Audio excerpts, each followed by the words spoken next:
શ્રી પરમાત્મને નમઃ। એકાદશ અધ્યાય વિશ્વરૂપ દર્શન યોગ। અર્જુન બોલ્યા, મારા પર અનુકંપા કરીને આપે જે પરમ ગોપનીય અધ્યાત્મ વિષયક ઉપદેશ કહ્યો એનાથી મારું આ અજ્ઞાન નાશ પામી ચૂક્યું છે। કેમ કે હે કમલનયન, મેં આપની પાસેથી ભૂતોની ઉત્પત્તિ અને પ્રલય વિસ્તારપૂર્વક સાંભળ્યા તથા આપનો અવિનાશી મહિમા પણ સાંભળ્યો। હે પરમેશ્વર, આપ પોતાને જેવા કહો છો એ ખરેખર એમ જ છે, છતાં પણ હે પુરુષોત્તમ, આપના જ્ઞાન, ઐશ્વર્ય, શક્તિ, બળ, વીર્ય અને તેજથી યુક્ત ઈશ્વરીય રૂપને હું પ્રત્યક્ષ જોવા માંગુ છું। હે પ્રભો, જો મારા વડે આપનું એ રૂપ જોવાનું શક્ય છે એમ આપ માનતા હો તો હે યોગેશ્વર, આપ પોતાને એ અવિનાશી સ્વરૂપનું મને દર્શન કરાવો। શ્રી ભગવાન બોલ્યા, હે પાર્થ, હવે તું મારા સેંકડો હજારો વિવિધ પ્રકારના, વિવિધ રંગી તથા વિવિધ આકૃતિના અલૌકિક રૂપોને જો। હે ભરતવંશી, મારામાં અદિતિના 12 પુત્રોને, 8 વસુઓને, 11 રુદ્રોને, 2 અશ્વની કુમારોને અને 49 મરુદ ગણોને જો તથા બીજામાં પણ ઘણા બધા આ પહેલા જ જોયેલા આશ્ચર્યમય રૂપોને જો। હે નિંદ્રાને જીતનાર, હમણાં જ આ મારા શરીરમાં એક સ્થળે રહેલા ચર અને અચર સહિત આખા બ્રહ્માંડને જો તથા બીજું પણ જે કંઈ જોવા ઈચ્છતો હોય એ જો। પરંતુ મને તું આ પોતાના સ્થૂળ ચક્ષુઓથી જોઈ શકવા ચોક્કસપણે સમર્થ નથી, માટે હું તને અલૌકિક ચક્ષુ આપું છું, એનાથી તું મારી ઈશ્વરીય યોગ શક્તિને જો। સંજય બોલ્યા, હે રાજન, મહાયોગેશ્વર તેમજ સર્વ પાપોને હરનાર ભગવાન હરિએ આમ કહ્યા પછી અર્જુનને પરમ ઐશ્વર્યયુક્ત દિવ્ય સ્વરૂપ દેખાડ્યું। અનેક મુખ અને નેત્રો ધરાવનાર, અનેક અદ્ભુત દ્રશ્યોથી યુક્ત, ઘણા બધા દિવ્ય આભૂષણોથી યુક્ત અને કેટલાય ઉગામેલા દિવ્ય આયુધો હાથોમાં ધારણ કરેલા, દિવ્ય માળા તેમજ વસ્ત્રોને ધારણ કરેલા તથા જેમના શ્રી વિગ્રહમાંથી દિવ્ય ચંદનનો પરિમલ પ્રસરી રહ્યો છે એવા બધી જ જાતના આશ્ચર્યોથી યુક્ત, સીમા વિનાના અને સર્વ તરફ જેમના મુખો છે એવા વિરાટ સ્વરૂપ પરમદેવ પરમેશ્વરને અર્જુન જોયા। હે રાજન, આકાશમાં હજારો સૂર્યોના એક સાથે ઉદય થવાને લીધે જે પ્રકાશ ઉપજે તે પણ એ વિશ્વરૂપ પરમાત્માના પ્રકાશના જેટલો ભાગ્યે જ હશે। પાંડુપુત્ર અર્જુને એ વખતે અનેક પ્રકારે વિભાજિત આખા બ્રહ્માંડને દેવો નાય દેવ ભગવાન શ્રી કૃષ્ણના એ શરીરમાં એક સ્થળે જ રહેલું જોયું। ત્યાર પછી આશ્ચર્યમાં ડૂબેલા અને હર્ષપુલકિત થયેલા ધનંજય પ્રકાશમાન વિશ્વરૂપ પરમાત્માને શ્રદ્ધા અને ભક્તિ સાથે મસ્તક નમાવીને હાથ જોડી સ્તુતિ કરવા લાગ્યા। અર્જુન બોલ્યા, હે દેવ, હું આપના શ્રી વિગ્રહમાં સઘળા દેવોને તથા અનેક ચરાચર પ્રાણીઓના સમૂહને, કમળના આસન પર બિરાજેલા બ્રહ્માને, મહાદેવને અને સમસ્ત ઋષિઓને અને દિવ્ય સર્પોને જોઉં છું। હે સકળ વિશ્વના સ્વામી, આપને અસંખ્ય ભુજાઓ, ઉદર, મુખ અને નેત્ર ધરાવનાર તેમજ સર્વ તરફ અનંત ધરાવતા જોઉં છું। આખું વિશ્વ જ એનું સ્વરૂપ છે એવા હે વિશ્વરૂપ, હું ન તો આપના અંતને જોઉં છું, ન તો મધ્યને કે ન તો આદિને।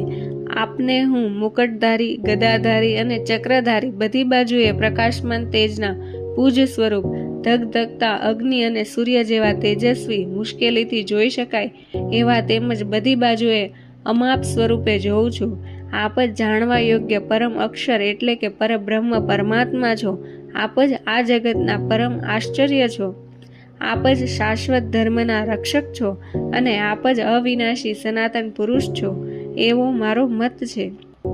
આપને આદિ, મધ્ય અને અનંત વિનાના અનંત સામર્થ્ય ધરાવનાર, અપાર ભુજા ધરાવતા, ચંદ્ર સૂર્યરૂપી નેત્રોને ધરાવતા, પ્રદીપ્ત અગ્નિરૂપી મુખ ધરાવતા અને પોતાના તેજથી આ બ્રહ્માંડને સત્તાપતા જોઉં છું। હે મહાત્મન, સ્વર્ગ અને પૃથ્વીની વચ્ચેનું આ સંપૂર્ણ આકાશ તથા સઘળી દિશાઓ એકમાત્ર આપનાથી જ વ્યાપેલા છે, તેમજ આપના આ અદ્ભુત અને ભયાવહ રૂપને જોઈને ત્રણેય લોકમાં ભયના માર્યા કાપી રહ્યા છે। પેલા દેવતાઓના સમૂહો આપનામાં પ્રવેશી રહ્યા છે તથા કેટલાક ભયના માર્યા હાથ જોડીને આપના નામ અને ગુણોનું ગાન કરી રહ્યા છે, અને મહર્ષિ તેમજ સિદ્ધોના સમુદાયો કલ્યાણ થાઓ એમ કહીને કેટલાય ઉત્તમ સ્ત્રોતો દ્વારા આપની સ્તુતિ કરી રહ્યા છે. જે 11 રુદ્રો અને 12 આદિત્યો તથા 8 વસુઓ, 12 સાધ્યો, 10 વિશ્વ દેવો, 2 અશ્વની કુમારો, મરુદગણ અને પિતૃઓના સમુદાય તથા ગંધર્વ, યક્ષ, રાક્ષસ અને સિદ્ધોના સમુદાયો છે, એ બધાય છક થઈને આપને જોઈ રહ્યા છે.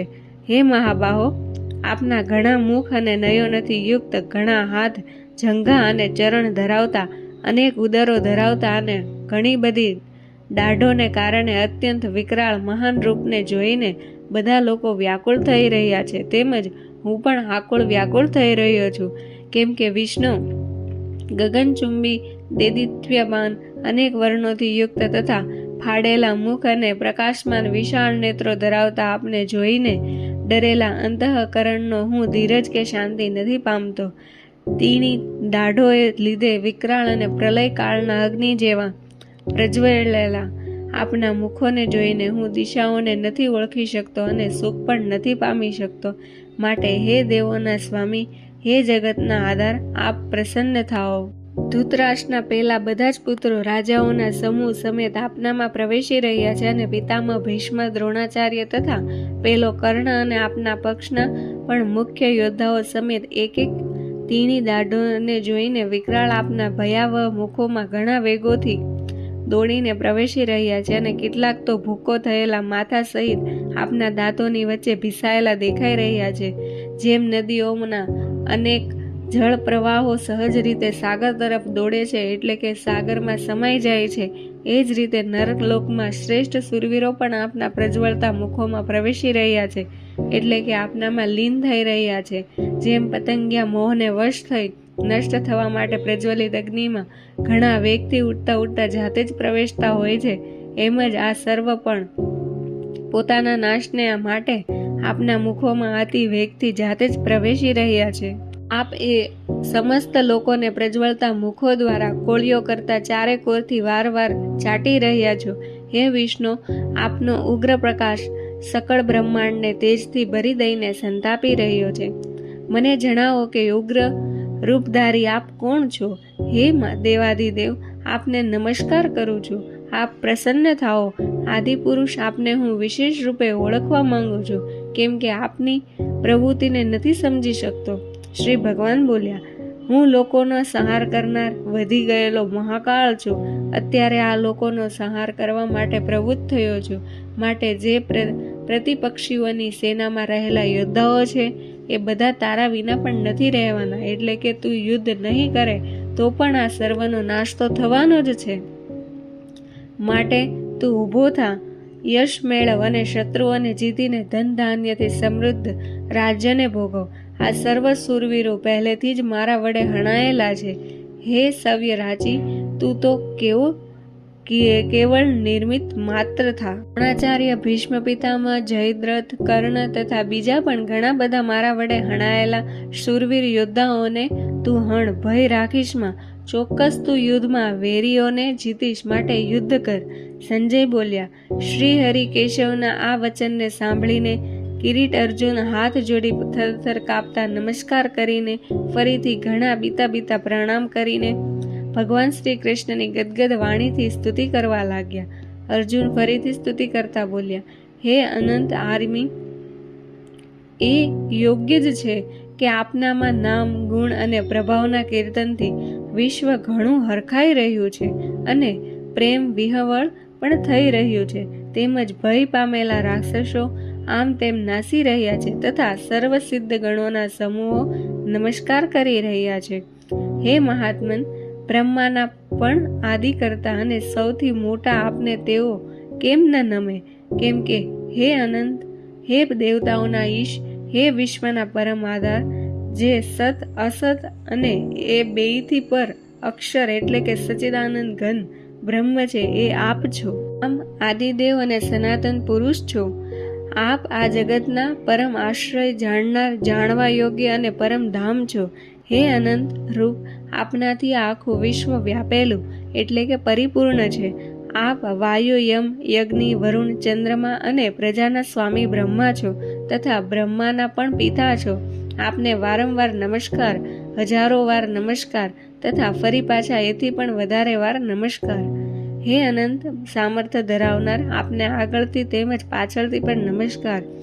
હે સર્વના આત્મા, આપને બધી બાજુઓથી નમસ્કાર કરું છું, કેમ કે અનંત પરાક્રમી આપ આખા બ્રહ્માંડને વ્યાપીને રહેલા છો, માટે આપ જ સર્વ સ્વરૂપ છો. આપના આ પ્રભાવને નહીં જાણતા તમે મારા સખા છો એમ માનીને પ્રેમથી કે પ્રમાદથી પણ મેં હે કૃષ્ણ, હે યાદવ, હે સખા એ પ્રમાણે જે કંઈ વગર વિચાર્ય અવજ્ઞાપૂર્વક કહ્યું છે.